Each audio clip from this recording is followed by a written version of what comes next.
Assalamualaikum warahmatullahi wabarakatuh. Teman-teman, kita mulai untuk kuliah kita selanjutnya terkait dengan sifat elektrik bahan dengan baca basmalah bersama-sama. Bismillahirrahmanirrahim. Rabbi shrali shodri wa yassirli amri wa hlul 'uqdatam min lisani yafqahu qawli. Baik, teman-teman, kemarin minggu lalu begitu kita sudah mempelajari tentang sifat mekanik bahan yang kemudian akan berdampak atau berkaitan dengan seberapa kuat suatu bahan itu nanti dalam menerima suatu gaya yang diberikan kepada benda tersebut. Sehingga akan muncul beberapa parameter terkait dengan sifat mekanis bahan, antara lain ada stress, strain, kemudian ada hukum Ohm atau modulus elastisitas. Kemudian teman-teman juga sudah mengetahui apa itu pengertiannya deformasi plastis, apa itu yang disebut dengan deformasi elastis, kemudian sifat-sifat yang berkaitan dengan mechanical properties seperti ductility, persen elongasi, kemudian hardness, dan fatigue ya. Insya Allah sebutan-sebutan itu, istilah-istilah itu nanti bisa teman-teman pelajari di tugas individual yang sudah saya berikan ke teman-teman di Google Classroom. Oke, nah melengkapi untuk pemberdayaan wacana teman-teman terkait dengan sifat-sifat yang ada di dalam atau yang bersamai bahan konstruksi, selanjutnya adalah sifat electric properties atau sifat elektrik bahan. Nah, sifat elektrik bahan di sini akan mempelajari intinya adalah seberapa besar tiga jenis bahan konstruksi utama, yaitu logam, kemudian polimer, dan keramik ini bisa menghantarkan elektron. Dalam hal ini adalah menghantarkan listrik, begitu, karena ada beberapa pendekatan, begitu ya, ada beberapa pendekatan aplikasi untuk bahan ini itu yang memang sangat berkaitan dengan laju alir dari suatu elektron, yang nanti akhirnya akan menghasilkan suatu energi listrik. Nah, pada kesempatan ini kita akan membahas apa saja sifat-sifat yang berkaitan dengan sifat elektrik bahan, kemudian bagaimana atau apa yang menyebabkan perbedaan begitu dari sifat elektrik bahan pada logam, polimer, dan keramik. Begitu. Baik, kita mulai ya. Oke. Untuk membahas pertama terkait dengan sifat elektrik bahan, yang akan menjadi model uji pada suatu bahan yang berkaitan dengan sifat elektriknya, biasanya kita pakai uji yang berkaitan dengan hukum Ohm, yang mana spesimen dari bahan konstruksi tertentu ini kita akan pasang, begitu ya, kita akan pasang di suatu panel, begitu, kemudian benda ini akan kita ukur begitu deh, dengan spesifik luas area aliran listriknya itu nanti sudah kita ukur dengan spesifik. Kemudian kita susun sedemikian rupa modifikasi seperti ini, kemudian nanti kita akan atur energi listrik yang diberikan dari ujung kutub sebelah kanan nanti akan mengalir ke sebelah kiri. Nah, ini nanti kita akan menghitung beberapa hal gitu ya. Berapa toh besaran resistansinya, kemudian berapa besar kemudian laju alirnya, berapa besar tegangannya, kemudian nanti kita bisa menghitung berapa konduktivitas dari bahan tersebut. Intinya untuk membuat atau mengetes uji sifat elektrik dari suatu bahan konstruksi itu kita menggunakan mekanisme ini, jadi mekanisme hukum Ohm, yang mana hukum Ohm ini nanti akan kita bisa hitung hubungan antara tegangan yang diberikan di dalam suatu bahan, begitu, dengan laju alirnya dan berapa nanti kemudian resistensinya atau hambatan yang kemudian diberikan. Sehingga jika kita berbicara terkait dengan parameter-parameter sifat elektrik bahan, insya Allah nanti ada 3 yang utama, teman-teman, yaitu hukum Ohm, yang mana akan dideskripsikan dengan persamaan V sama dengan I kali R, atau V ini adalah tegangan listrik, kemudian I ini adalah arus begitu ya, arus listriknya, kemudian R ini adalah resistansinya, resistansi. Nah, untuk satuannya, untuk V, biasanya kita pakai volt begitu. Nah, volt ini kita bisa samakan, kita bisa memiliki satuan yang sama dengan joule per kolom, joule per kolom. Dan kemudian untuk laju arus listriknya ini ampere begitu, I itu nanti satuannya ampere atau kolom per sekon. Kemudian untuk resistensi listrik atau hambatan listrik ini nanti kita pakai satuan ohm gitu. Nah, V sama dengan I kali R, ini nanti teman-teman harus ingat ya, kadang-kadang kita sudah tahu nih V-nya berapa, kemudian R-nya kita bisa atur I-nya berapa, maka nanti kita bisa lihat R-nya, resistansinya nanti dia berapa. Karena R ini nanti akan juga sangat berkaitan dengan penampang begitu ya, penampang bahannya, baik itu panjangnya, kemudian luas transfer listriknya gitu. Selain hukum Ohm, untuk parameter terkait dengan sifat elektrik bahan terkait dengan konduksi elektrik, yaitu ada yang namanya resistivity atau resistivitas. Bedanya resistivitas dengan resistansi. Kalau resistansi R besar, ini nanti satuannya ohm, teman-teman. Tetapi kalau resistivity ini ya, atau resistivitas ini nanti bukan ohm satuannya, nanti kita breakdown apa satuannya begitu ya. Nah, resistivity ini nanti kita akan simbolkan dengan rho, di mana rho ini sama dengan R kali A per I, begitu. Jadi R hambatan ohm dikali dengan A luas permukaannya dibagi dengan L, begitu ya. Sehingga resistivity atau rho ini nanti satuannya adalah ohm kali meter, ohm meter begitu ya, ohm kali meter. Sedangkan untuk conductivity ini adalah kebalikan begitu, kebalikan angkanya dari resistivity tadi, jadi 1 per rho. Sehingga satuannya nanti adalah 1 per ohm meter, begitu teman-teman. Nah, secara pengertian resistivity dan conductivity memiliki pengertian yang berlawanan begitu ya, karena nanti sifatnya pun dari rumusnya pun juga berlawanan, yang mana conductivity ini pengertiannya adalah seberapa besar sih begitu, seberapa besar kemungkinan bahan itu bisa mengalirkan listrik, itu adalah conductivity. Jadi semakin tinggi konduktivitas suatu bahan, conductivity listrik dari suatu bahan, maka kita tandakan bahwa bahan tersebut sangat mudah untuk dapat dialirkan arus listrik di sini.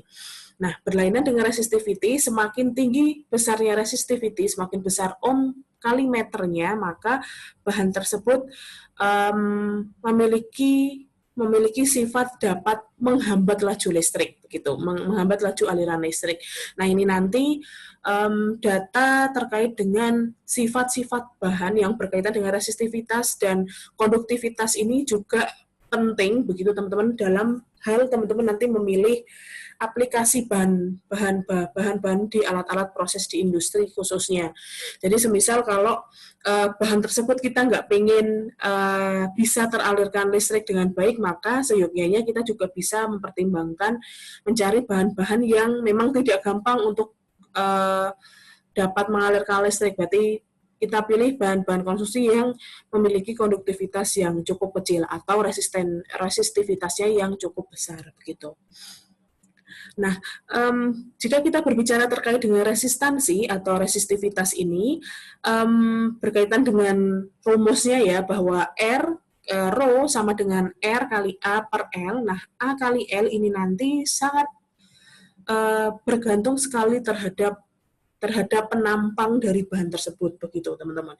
Kita lihat berapa R untuk dua model ini. Jadi ini ceritanya ada dua benda yang bahan yang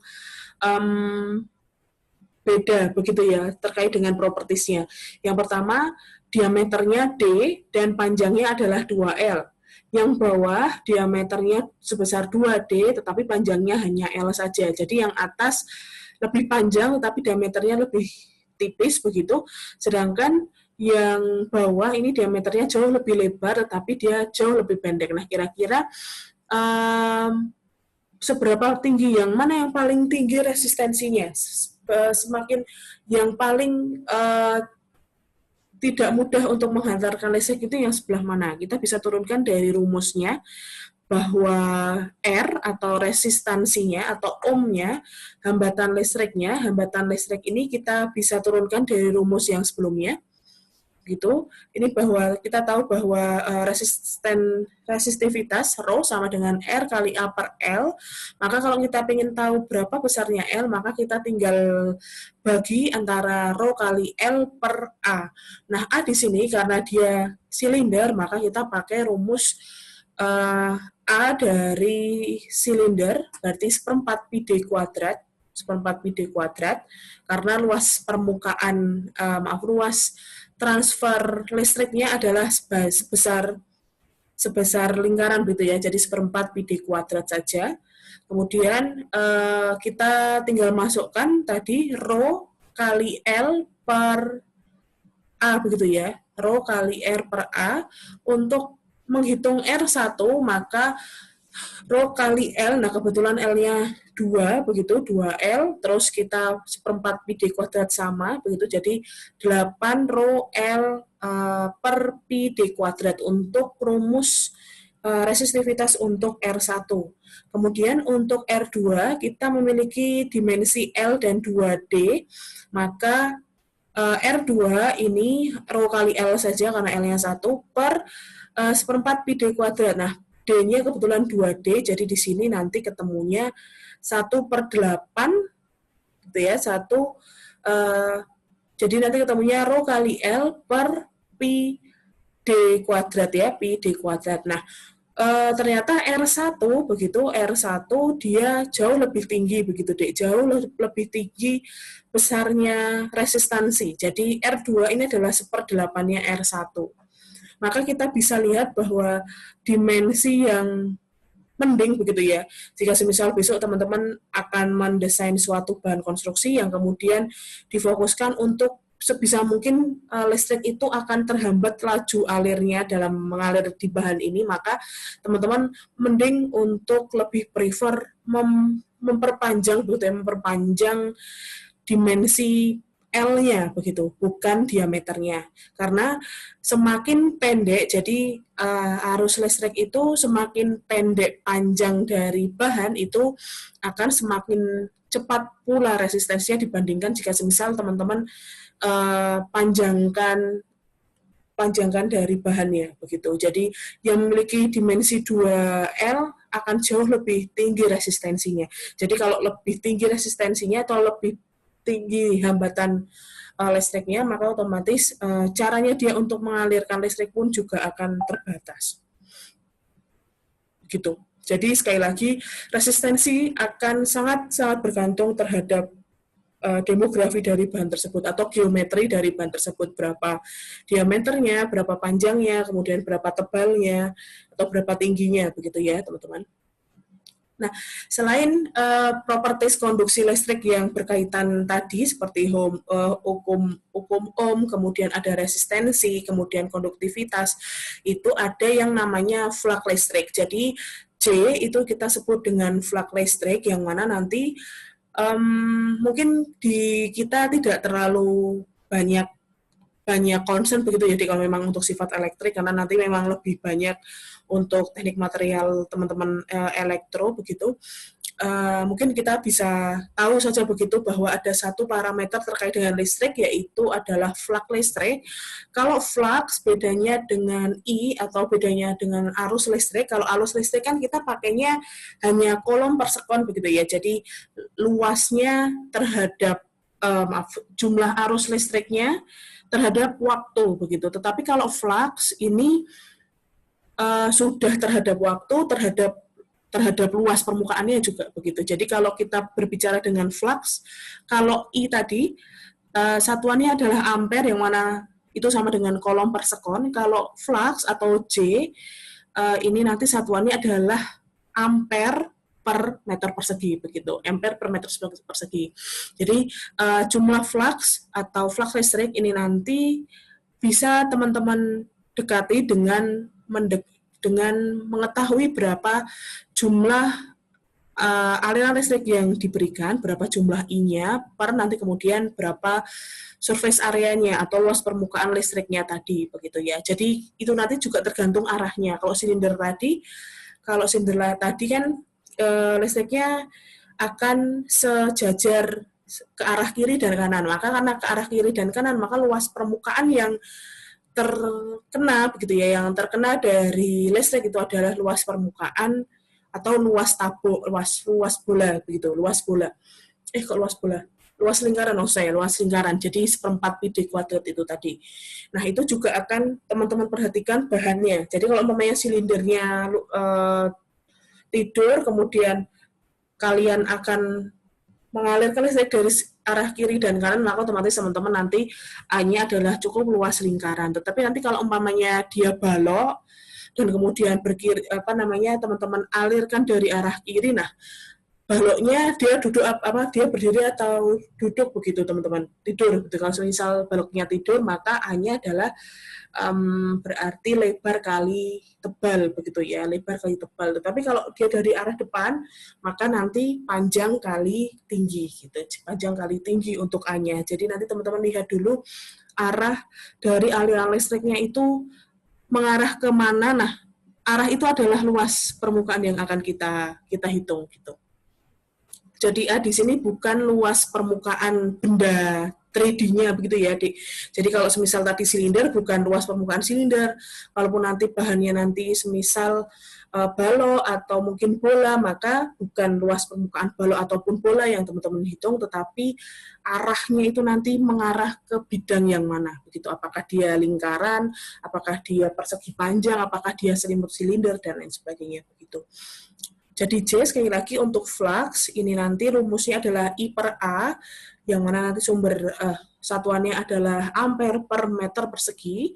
Nah, selain I per A, teman-teman juga bisa mendekati untuk menghitung flux listrik dengan cara menghitung atau mengetahui yang pertama conductivity-nya, kemudian voltase gradient dari voltasenya atau voltage gradient. Nah, untuk menghitung voltage gradient, teman-teman tinggal hitung L-nya, jadi V-nya berapa, kemudian berapa L yang diberikan, jadi berapa panjang yang diberikan. Karena bisa jadi di dalam referensi atau di dalam soal kita sudah tahu jenis bahannya begitu. Kita sudah tahu jenis bahannya, maka otomatis kita tahu resistivity-nya atau resistivitasnya. Maka kalau kita tahu resistivitasnya, maka otomatis kita bisa mengetahui berapa besar konduktivitinya atau konduktivitasnya.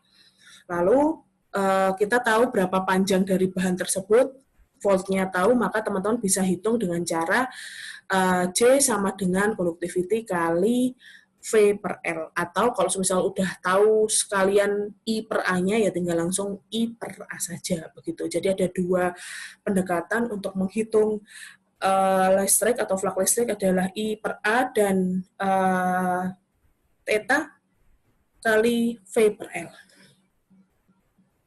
Oke.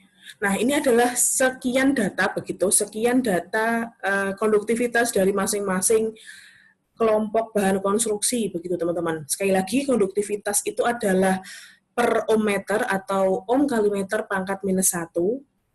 Nah, kita lihat dari sisinya, bagi sekali lagi, conductivity ini pengertiannya adalah parameter untuk mengetahui seberapa mudah bahan tersebut dapat mengalirkan, kalau konduktivitas listrik berarti dapat mengalirkan arus listrik begitu. Nah, sekali lagi, jadi semakin tinggi konduktivitasnya, maka bahan tersebut dapat dengan mudah mengalirkan listrik.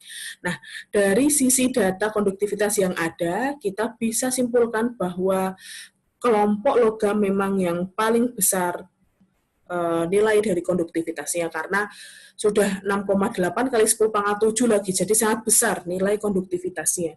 Di sisi lain, polimer yang memiliki nilai konduktivitas yang sangat kecil, bahkan ada yang hanya 10 pangkat minus 17, ada yang sampai 10 pangkat minus 15, begitu, jadi 0,00000. Jadi polimer ini, terlebih untuk polietilen, yang mana dia sangat kecil sekali untuk bisa menghantarkan listrik seperti itu, teman-teman. Nah, karena ada gap dari data konduktivitas ini yang sangat besar begitu, Dik. Jadi kalau kita lihat dari keramik ternyata dia memiliki konduktivitas, nilai konduktivitasnya juga ada di tataran 10 pangkat minus gitu ya. 10 pangkat minus, ada yang minus 3, ada yang minus 8, ada yang minus 9, ada yang minus 10, begitu untuk keramik. Dan kemudian ada satu lagi di bagian logam, begitu, ada di bagian logam khususnya untuk logam logam kelompok B begitu. Jadi ada kelompok logam yang kemudian dia memiliki sifat konduktivitas yang ada di tengah-tengahnya. Jadi kalau ada beberapa logam yang sangat ekstrim untuk data konduktivitasnya, ada yang 10 pangkat 7, ada yang 10 pangkat 10, ada yang 10 pangkat 8. Bentar ya. Itu jadi di sekali lagi saya ulangi ya, di logam ini baik dari golongan 1A di tabel periodik unsur hingga golongan 6B begitu, teman-teman, memiliki variasi begitu ya, memiliki variasi dari sifat konduktivitasnya. Dari sisi konduktivitas listrik ternyata ada kelompok logam yang memiliki konduktivitas sangat ekstrim. Jadi 10 pangkat 7, 8, 9, 10, bahkan ada yang sampai 10 pangkat 15. Sangat besar sekali, sangat mudah berarti ya untuk menghantarkan listrik. Nah, di sisi lain, di kelompok logam yang sama ternyata ada gap yang cukup jauh begitu ya, yang awalnya di sisi lain ada kelompok yang 10 pangkat 7, tapi di sisi lain juga ada yang 10 pangkat min 4, ada yang 10 pangkat min 2, atau bahkan hanya 1, jadi 10 pangkat 0, begitu. Nah, gap-gap ini nanti kemudian akan kita bagi, begitu teman-teman. Lalu kemudian di sisi lain, selain golongan logam, untuk golongan polimer dan keramik pun konduktivitas listriknya pun juga sangat rendah. Jadi ada yang minus 10, 11, 9, 8 untuk yang keramik, sedangkan polimer sangat lebih rendah lagi. Ada yang min 17, ada yang min 20, ada yang min 15, begitu. Maka kelompok ini sehingga muncullah 3 klaster, begitu. Muncullah 3 klaster untuk konduktivitas, sifat konduktivitas dari suatu bahan konstruksi. Nanti kita sebut dengan konduktor, kemudian isolator, jadi konduktor yang betul-betul memiliki besar konduktivitas sangat tinggi, sangat ekstrim besarnya.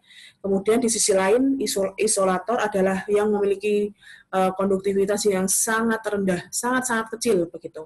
Tetapi yang ada di antaranya itu adalah semikonduktor.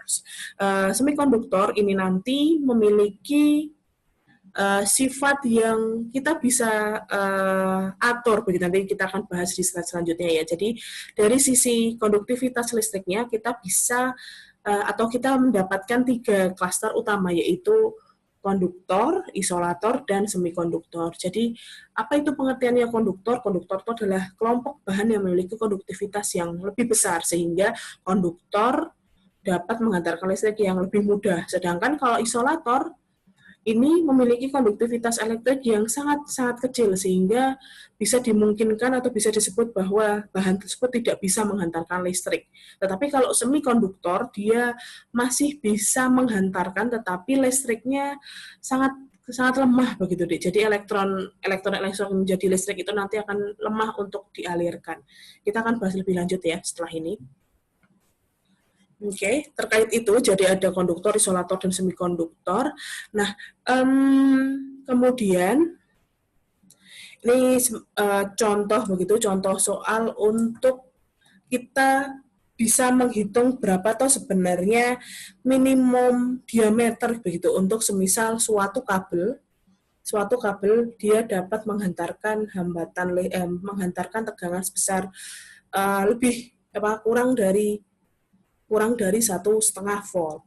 Nah, kita mengetahui bahwa pertama, teman-teman, kita harus tahu nih bahan kabelnya ini bahannya apa. Oh, ternyata tembaga CU begitu, tembaga CU, kabel CU. Kita tahu bahwa I yang dialirkan di sana adalah 2,5 ampere. Kemudian kita tahu bahwa panjang dari kabel ini adalah 100 meter.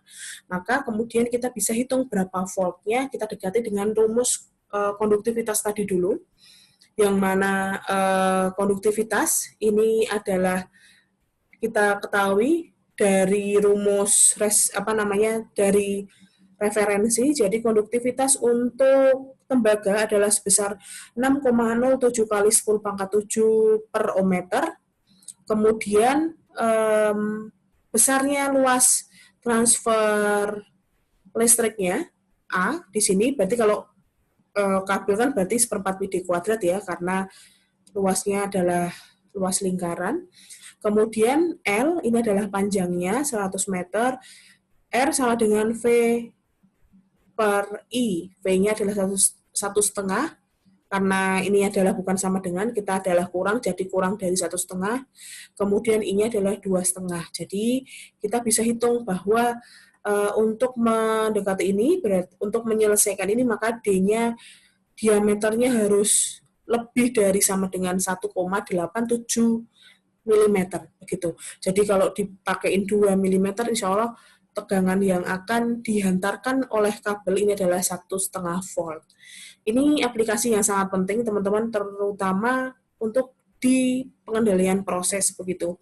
Jadi nanti kan di alat proses ada juga utilitas yang mengenai alat-alat pengendali proses begitu ya, seperti level control, kemudian temperatur control, kemudian pressure control. Nah, kontrol ini kan akan dikirim dengan menggunakan sinyal elektrik begitu. Nah, sinyal elektrik ini nanti otomatis akan mengalirkan listrik begitu untuk si sinyal ini si alat pemancar sinyal ini bisa bekerja.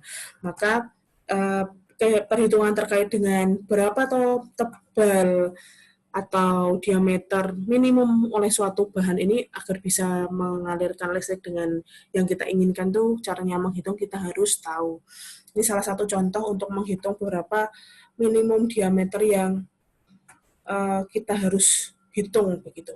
Nanti teman-teman saya kasih soal ya, ini nanti bisa dikerjakan di Google Classroom. Nanti saya akan upload soalnya ini, kemudian nanti bisa dijawab di Google Classroom. Oke. Nah, sekarang kita akan diskusikan kira-kira kok bisa begitu ya, kok bisa suatu elektron di dalam logam itu konduktor begitu. Tetapi kalau di dalam polimer ataupun di keramik dia isolator begitu. Apa alasannya? Sekali lagi teman-teman, kalau kita berbicara terkait dengan elektrik, maka otomatis kita akan berbicara tentang pergerakan elektron. Nah, pergerakan elektron sekali lagi berarti akan sangat berhubungan dengan berapa atau bagaimana konfigurasi elektron di dalam atom tersebut atau di dalam senyawa tersebut. Nah, kalau kita berbicara tentang konfigurasi elektron yang ada di dalam suatu senyawa, maka otomatis kita akan berbicara tentang bagaimana kemudian kuantumnya, kulit atomnya, kemudian berapa magnet kuantum elektriknya, kuantum spinnya, begitu. Jadi, jenis-jenis kuantum ini nanti pula akan mempengaruhi energi dari ikatan antar elektron yang ada di dalam suatu molekul yang sama, begitu. Jadi, contohnya, ini ada elektron 1s. Jadi ada 1s kan, kalau misal teman-teman mengkonfigurasi suatu senyawa atau molekul begitu, teman-teman kan 1s2, 2s2, 3s2 begitu ya. Jadi itu nanti akan menentukan berapa toh energi ikatan antar elektron ya. Di sini ada 1S2 dan maaf 1S dan 2S, jadi ada di level 1S dan di level 2S. Kemudian di sini ada di semisal berarti kan ada 1S, 1S, 2S, 3S, 4S, 5S begitu. Ada juga terkait untuk P, 1S2, 2S2, 3S2, 3P, jadi ada 3, P itu nanti mulai 3, mulai dari 3, begitu, dan seterusnya. Nah, antar kulit 1S, 2S, kemudian 3S, 3P, kemudian 4S, 3D, dan seterusnya, dia akan seperti ini, contoh visualnya, begitu teman-teman, contoh visual energi antar kulit stage 1S, 2S, dan lain sebagainya itu ya. Nah, ini semakin tinggi, jadi semakin banyak kulit kuantumnya, baik itu kuantum inisial, kuantum magnetiknya, maka semakin besar pula energi ikatnya. Jadi semakin banyak nih, maka semakin tinggi energi ikatnya. Tetapi semakin kecil, kemudian level dari kulit kuantumnya, maka energinya pun juga akan semakin rendah. Nah, antara satu ikat dengan satu ikat yang lain, jadi antara satu kulit atom dengan kulit atom yang lain itu memiliki yang namanya gap, begitu. Memiliki yang namanya jeda, begitu deh, jeda antara ikatan elektron antar elektron di setiap kulit. Nah, itu nanti kita sebut dengan energi band gap. Nah, energi band gap inilah yang nanti akan mempengaruhi konduktor, isolator, dan siapa tadi semikonduktor itu ya. Oke.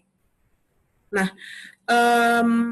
biasanya kalau misalnya kan jadi di level ini kulit atom yang lebih tinggi, di sini kulit atom yang lebih rendah, ada gap nih begitu, ada gap. Nah, biasanya gap itu nanti kan kalau ada elektron, di sini ada elektron secara alami begitu, secara alami elektron itu nanti akan ngalir begitu, Dik. Elektron ini akan otomatis agak membuat menarik begitu, menarik kulit atom yang di sini untuk bisa meminimalisir gap yang ada, karena semakin tinggi gap maka kan energinya juga semakin besar begitu, sehingga bisa jadi kita isi, atau bisa jadi ada yang namanya overlapping. Jadi antara kulit atom satu dengan kulit atom yang lain tuh bisa langsung bergerak begitu. Jadi di sini kita isi, tapi di sisi lain di sini kita bisa patahkan, jadi kita bisa sambung jadi satu untuk ikatannya. Nah, itu yang terjadi pada logam.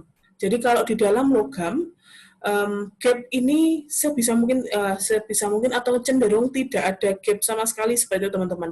Jadi tidak ada gap sama sekali antara satu kulit atom dengan kulit atom yang lain, sehingga berdampak kepada apa? Jadi kalau misal kita tambahkan arus di sini, maka otomatis dia akan cepat untuk mengalirnya. Dari bawah terus belok ke kanan, nanti turun-turun, jadi lurus aja, tidak ada hambatan dalam dia mengalirkan suatu elektron. Tetapi kalau isolator, elektron di sini memiliki kecenderungan untuk tidak bisa merapatkan gapnya, begitu deh. Jadi tidak bisa merapatkan gapnya. Jadi elektron di sini ngalir, ada listrik di sini, otomatis dia sudah berhenti di sini saja listriknya. Jadi gerakan elektron hanya berhenti di sini. Dia tidak bisa seperti meraging atau meraih ke kulit atom yang lebih tinggi tingkatannya, sehingga ya dia stop di situ untuk arus listriknya. Itulah kenapa isolator jarang sekali untuk bisa mengalir. Nah, kalau semikonduktor, bahan ini sangat cerdas begitu ya, jadi sangat bisa kita modifikasi. Ternyata gap ini bisa dimodifikasi atas bahan tersebut, sehingga kita bisa buat begitu, kita masih bisa mengalirkan listrik ini dengan sangat tipis begitu, dengan sangat rendah. Nah, ini bahan-bahan semikonduktor yang bisa begitu. Jadi gapnya di sini cenderung kecil untuk semikonduktor, sehingga gap antara satu band elektron dengan elektron yang lain, dia tipis, sehingga arus listriknya ini bisa ada kemungkinan untuk bisa mengalir di kulit yang selanjutnya. Begitu. Nah, semikonduktor ini adalah contoh atau salah satu golongan dari advanced material atau material cerdas begitu teman-teman.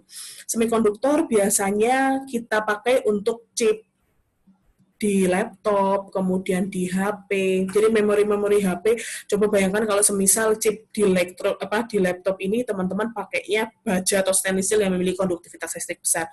Aku otomatis kita pegang dia langsung nyetrum begitu. Makanya bahan-bahan untuk memori-memori yang sangat makro di semua alat elektronik biasanya kita pakai semikonduktor yang mana memang membutuhkan listrik sedikit saja alirannya untuk bisa mengalir agar dia bisa aktif, tetapi tidak sampai yang isolator. Kalau isolator tuh betul-betul tidak bisa ngalir gitu ya. Dia benar-benar tidak bisa mengalirkan si listrik sama sekali begitu. Semikonduktor seperti itu untuk sifatnya. Nah, salah satu contoh dari semikonduktor seperti saya tadi belum menyebutkan ya. Insya Allah adalah silikon. Jadi hampir semua untuk IC integrated circuit yang ada di seluruh bahan-bahan elektronik itu ada dari silikon, kemudian turunan silikon, kemudian ada germanium dan turunannya. Jadi ada GaAs ini adalah salah satu turunan atau alloy dari germanium. Gallium astatin begitu ya. Jadi tadi teman-teman bisa lihat sendiri contoh dari semikonduktor. Range dari semikonduktor dia memiliki besaran konduktivitas di antara sekian kali 10 pangkat minus 3, 2, 3, 4, 5. Jadi sekitaran itu adalah merupakan semikonduktor. Di bawahnya, jadi ada mulai dari minus 9, minus 10, sampai minus yang banyak itu adalah isolator. Kemudian untuk yang konduktor adalah yang banyak, 10, biasanya 10 pangkat 5, 6, 7, 8, 9, 10, dan lain sebagainya. Itu teman-teman. Untuk elektrik, jadi alasannya itu kenapa konduktor kok bisa, intinya elektron antara kulit satu dengan kulit yang lain itu bisa sangat mudah oleh metal dialirkan elektronnya, sehingga dia mengalir lebih banyak.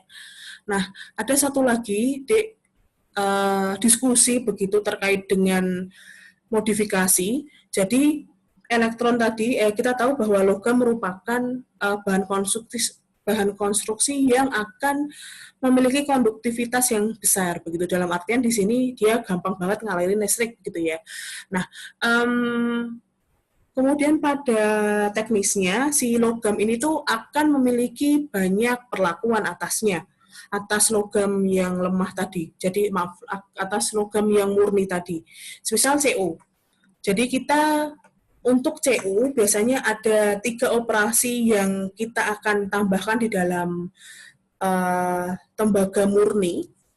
Antara lain adalah mengaloikan atau memadukan paduan logam tembaga dengan 1,12% nikel.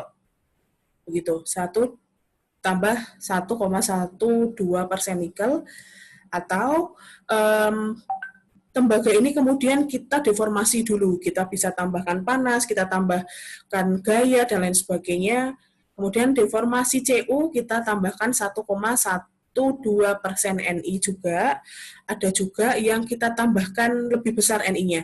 CU ditambah 3,32% Ni. Jadi kita punya 4 jenis begitu teman-teman. Kita punya 4 jenis turunan begitu ya, atau jenis CU yang ada di aplikasi material. Nah, kita lihat dulu, sama-sama di suhu berapa enaknya, 0 gitu ya. Sama-sama di suhu 0 derajat terkait resistensinya. Jadi resistensi, semakin tinggi resistensi, maka semakin besar dia menghambat listrik ya. Oke, kita lihat 0 nih. 0 di 0 derajat Celcius ternyata resistensinya CU murni itu sekitar 1,5 kali 10 pangkat minus 8 ohm meter. Lalu semakin banyak perlakuannya, kita tambahkan 1,12% Ni, begitu dia akan berubah dia akan menjadi sekitaran 2,8 kali 10 minus 8 ohm meter. atau kita tambahkan Ni lebih banyak, dia ternyata malah hampir sebesar resistensinya 6 kali 10 14 8 ohm per meter, begitu, atau kita tambahkan 1,1% Ni tetapi deformasi kita rusak begitu struktur CU-nya, ternyata dia resistensinya ada di sekitar 3,5. Nah, apa yang ingin kita bisa simpulkan begitu teman-teman? Ternyata logam gitu ya, logam yang memiliki resistensi yang konduktivitas yang tinggi itu tadi kita bisa turunkan konduktivitasnya dengan cara kita tambahkan pengotornya. Begitu, kita bisa tambahkan pengotornya atau kita bisa deformasi logamnya. Dengan cara kita deformasi logam atau kita tambahkan pengotor, maka konduktivitasnya akan turun. Dalam hal ini berarti resistensinya pun akan naik. Sehingga kecenderungan dia untuk menghantarkan listrik pun juga akan berkurang jika semisal bahan logam itu tidak murni. Begitu, teman-teman. Oke. Nah, kemudian jika semisal teman-teman diketahui ini berhubungan dengan sifat mekanisnya kemarin, begitu ya. Kita tahu bahwa punya data diagram fase atau diagram fungsi dari persen Ni di dalam CU, begitu ya, di konsentrasi CU. Jadi ini adalah grafik X, ini akan menunjukkan konsentrasi pengotornya Ni di dalam logam CU. Kemudian yang di atas ini adalah yield strength dari suatu paduan logam tadi. Nah, pertanyaannya adalah tentukan begitu ya, atau perkirakan berapa sebenarnya konduktivitas elektrik dari paduan logam CuNi yang memiliki yield strength sebesar 125 megapascal. Nah, untuk ini teman-teman membutuhkan dua grafik utama, yaitu yang pertama grafik hubungan antara yield strength dengan komposisi paduan CuNi alloy, dan nanti satu lagi grafik yang di sini adalah hubungan antara electrical conductivity atau konduktivitas listriknya terhadap komposisi paduan logam Cu dan Ni-nya. Nah, tahap yang pertama teman-teman harus mengetahui berapa sih di 125 MPa ini komposisi antara Cu dan Ni-nya. Maka kita cukup gariskan saja, kita tarik garis lurus ke kanan, kemudian memotong kurva, kita kemudian turunkan begitu. 125 kita turunkan ke kanan, kita geser ke kanan sampai berpotongan dengan kurva, lalu kemudian kita turunkan. Nah, kita mendapatkan bahwa persennya, komposisi dari paduan logam CuNi ini memiliki kadar 21% pengotor Ni. Jadi Cu-nya sebesar 79 ya. Cu-nya 79%, Ni-nya 21%, begitu teman-teman. Nah, kemudian 21% ini kita akan gunakan untuk masuk ke grafik yang kedua, yaitu hubungan antara komposisi CuNi dengan resistensinya. Begitu. Ternyata grafiknya adalah terhadap resistensi ya. Kalau misalnya kita ditanya conductivity, nanti tinggal kita kita tinggal balik begitu. Kita tinggal naikkan. Kalau tadi kan kita geser ke kanan, kemudian turun ke bawah. Untuk mengetahui berapa besar resistensinya, kita tinggal naikkan, kita naikkan, kemudian berpotongan dengan grafik, tinggal kita geser deh ke kiri begitu. 21 naik ke kiri, ternyata pas 30 kali 10 pangkat minus 8 ohm meter. Maka konduktivitasnya adalah 1/30 kali 10 pangkat minus 8 ohm meter, maka sekitar 3,3 kali 10 pangkat 6 per ohm meter itu adalah konduktivitasnya dari paduan CuNi alloy. Jadi, sekali lagi teman-teman, kan ini ya, jadi kalau misal kita bisa lihat kalau semisal Cu begitu ya, Cu murni, berarti kalau Cu murni maka otomatis persen Ni-nya 0 ya, di persen Ni-nya 0, berarti di sini di sekitar 5. sekitar 5 kali 10 pangkat minus 8 ohmmeter resistensinya. Maka konduktivitasnya adalah 1 per 5 kali 10 pangkat minus 8 ohmmeter. Berarti sama dengan 2 gitu, 2 kali 10 pangkat 7 gitu ya. 2 kali 10 pangkat 7 per ohmmeter. Jadi 2 kali 10 pangkat 7 dengan 3,3 kali 10 pangkat minus 6 sangat lebih besar yang tadi ya, 2 kali 10 pangkat 7 per ohmmeter, yang mana itu adalah resistensi atau maaf konduktivitas dari Cu murni gitu, Cu murni yang mana memiliki 0% Ni. Jadi semakin tinggi, jadi grafik yang di sebelah kanan ini menunjukkan bahwa semakin banyak pengotornya, begitu ya, pengotor dari suatu logam utama, dalam hal ini adalah Cu logam utamanya, Ni adalah pengotornya, maka dia akan membuat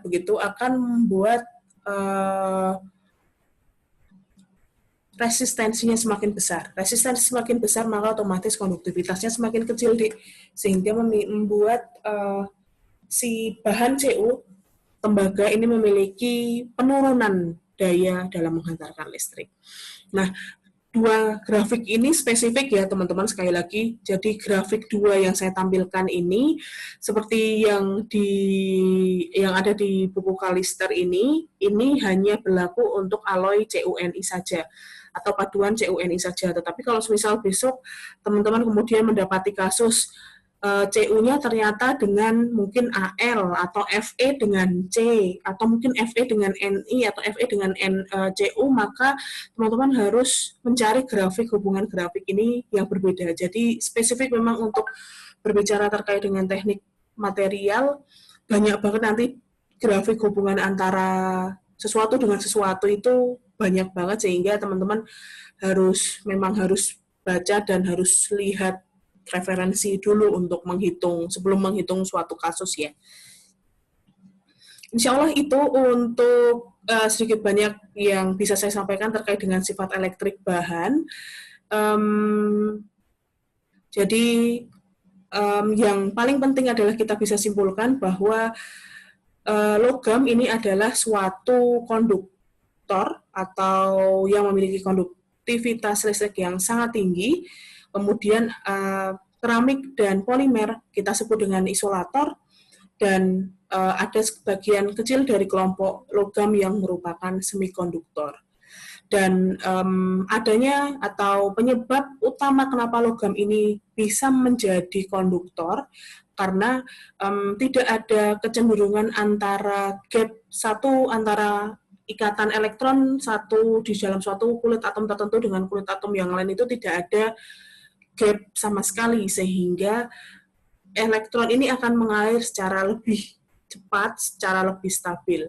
Tetapi kalau di sisi lain di isolator adanya gap yang sangat lebar antara ikatan elektron di suatu kulit atom tertentu dengan ikatan kulit atom yang di atasnya, sehingga pada saat teman-teman akan mengalirkan listrik di situ akan terhenti di satu kulit atom tertentu, sehingga kecenderungan elektron itu tidak dapat mengalir dengan baik. Kalau semikonduktor, gap-nya, kalau misal kita ukur antara gap antar ikatan elektron antara isolator dengan konduktor, kalau semikonduktor ini sangat lebih dekat begitu gapnya. Gapnya ada tapi tipis, sehingga kecenderungan elektron itu mengalir masih bisa tetapi sangat minim, sehingga listrik yang kita bisa alirkan pun juga akan sangat minim.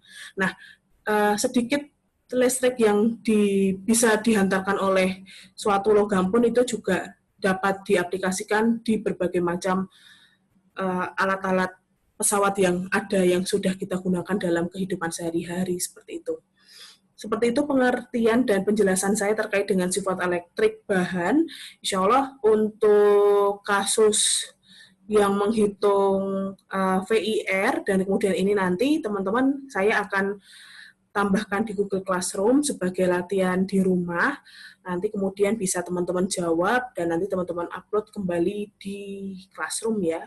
Terima kasih sudah memperhatikan dari awal video. Kita tutup dengan mengucapkan hamdalah bersama-sama. Alhamdulillahirabbil alamin. Subhanakallahumma wa bihamdika asyhadu alla ilaha illa anta astaghfiruka wa atubu ilaik. Kita ketemu di video selanjutnya. Terima kasih. Wassalamualaikum warahmatullahi wabarakatuh.